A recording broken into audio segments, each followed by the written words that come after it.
Hello বন্ধুরা, শুভ দুপুর অনেক অনেক শুভেচ্ছা ভালোবাসা রইল। সবাই কেমন আছো? আশা করি সবাই ভালো আছো। সবাই ভালো থেকো, সুস্থ থেকো, সাবধানে থেকো। চলে আসলাম আজকে দুপুরের মেনু নিয়ে। সবাই কেমন আছো?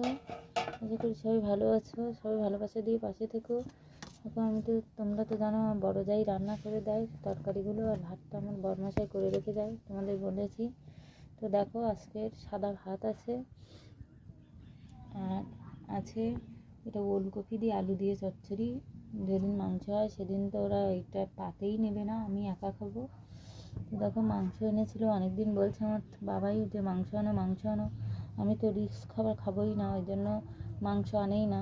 কিন্তু অনেক দিন তো বলছে না আনলেও নয়, তাই আজকে মাংস এনেছে। তা বেশি মশলা দিয়ে দিতে বারণ করেছি, ওই জন্য কম মশলা দিয়েই বড্ডি করে দিয়েছে। তো সবাই চলে আসো। আজকে দুপুরে মেনু কেমন লাগলো সবাই কমেন্টে জানাবে, আর ভালোবাসা দিয়ে পাশে থেকো। কারণ আমি এখনও সুস্থ ঠিকভাবে হয়নি, তোমরা জানো সিজারে হয়েছে আমার বেবি। তো এখন হতে সময় লাগবে, কিন্তু আমি টুকটাক যা কাজ করছি তাতে আমার শরীর খুব খারাপ করছে, পেটটা ব্যথা এখনও খুব। তো সবাই ভালোবাসা দিয়ে পাশে থেকো, কেউ ভুলে যেও না প্লিজ। তো আজকে দুপুরে মেনু তোমাদের কেমন লাগলো অবশ্যই কমেন্ট করে জানাবে। সবাই চলে আসো। ঠিক আজকে দুপুরে মেনু চিকেন আর ওলকপি দিয়ে আলু দিয়ে চচ্চড়ি। তো টাটা সবাইকে। সবাই ভালো থেকো, সুস্থ থেকো, সাবধানে থেকো, আর ভালোবাসা দিয়ে পাশে থেকো, কেউ ভুলে যেও না, বারবার বলছি প্লিজ।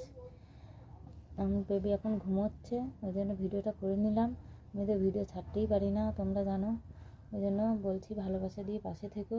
টাটা সবাইকে। আমার সব এঙ্গেজমেন্ট সব কিছু আমার ড্যাশবোর্ড লাল হয়ে আছে, কারণ স্বাভাবিক তো, আমি ভিডিও ছাড়তে পারছি না, রিলস ছাড়তে পারছি না, আমার তো লাল হয়ে যাবেই। ফেসবুককে আমার ওইটা দেখবে যে আমি অসুস্থ, বেবি হয়েছে, ফেসবুক দেখবে। ফেসবুকে আমি টাইম মতো রিলস ভিডিও দিচ্ছি কি, ওই জন্য দেওয়াই হচ্ছে না। তো টাটা সবাইকে। অবশ্যই সুস্থ হলে অবশ্যই দেবো, এখন ড্যাশবোর্ড লাল আছে, থাক, কিছু করারও নেই। টাটা সবাইকে।